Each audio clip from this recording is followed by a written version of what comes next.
Hey everyone and welcome. So, today we're going to dive into a really fascinating and, honestly, a deeply psychological concept from the Quran. It's this idea of the distractors, people who are said to sell their souls for some kind of temporary prize. When we think about distractions, our minds usually jump to, what? Our phones, social media, that endless scroll. But what if the biggest, most powerful distractions in our lives aren't things at all? What if they're people? The Quran actually digs deep into this idea, and it even identifies specific types of people who lead others astray. All right, so let's get right to it. What exactly does the Quran mean when it talks about the distractors? Before we can understand their influence, we've got to have a really clear idea of what they are. At its core, the term refers to pretty much anyone.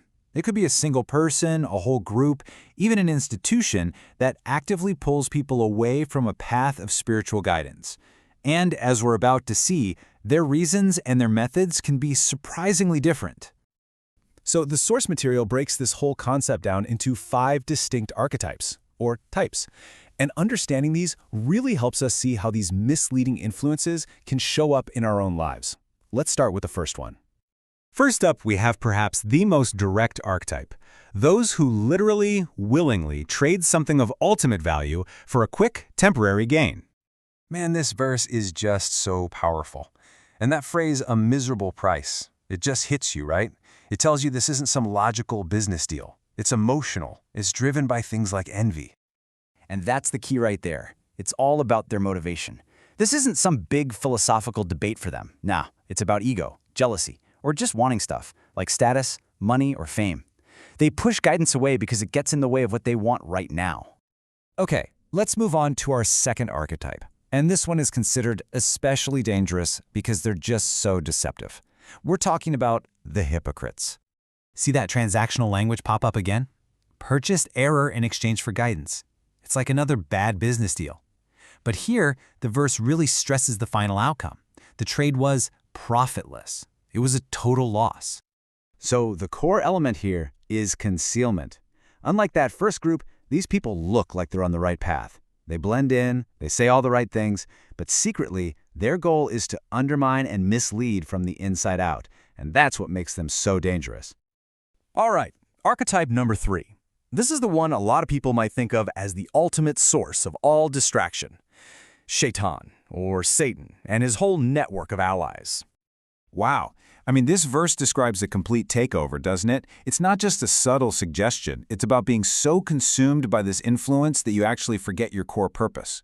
You become part of the party of Satan.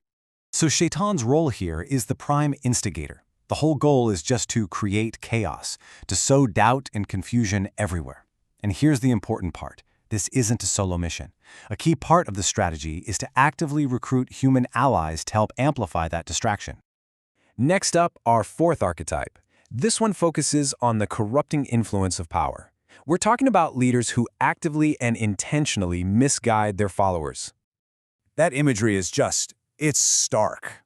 Leaders inviting to the fire. It speaks volumes about the immense responsibility that comes with having influence.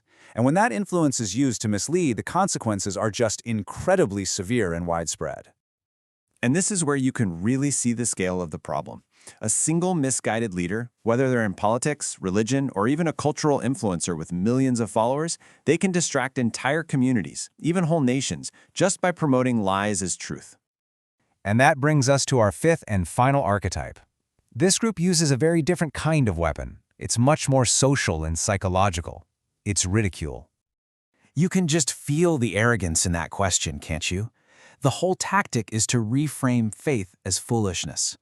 It's about making believers question themselves, not through logic or debate, but through shame. And this is such a powerful form of distraction because it targets a really fundamental human need, the desire to belong and be respected. By using mockery and ridicule, they create social pressure, hoping to isolate believers and make them doubt their own convictions. Okay, so we've looked at the who. We've seen the 5 archetypes. But now for the big question, the why.